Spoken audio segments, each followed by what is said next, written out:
si l'on commet des grands péchés, s'attire-t-on obligatoirement de la colère d'Allah ou c'est possible que non?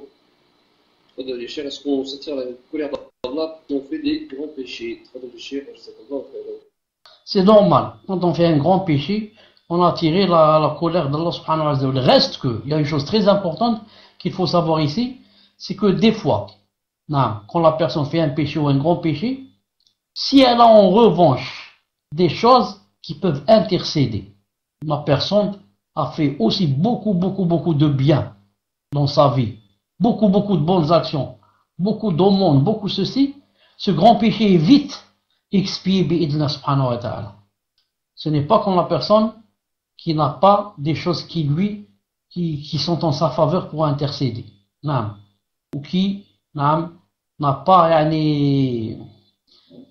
comment on appelle ça, ou alors qui est plein de péchés. Ensuite elle va faire aussi un grand péché. Mais en général, un grand péché ça attire la colère d'Allah subhanahu wa ta'ala. Mais comme j'ai dit, si par contre on a beaucoup de prières de nuit, on fait beaucoup d'aumônes, on jeûne beaucoup, on a ceci, on a cela, on a des choses qui, Allah subhanahu wa ta'ala, ces choses-là vont, yutfi'una ghadab Allah.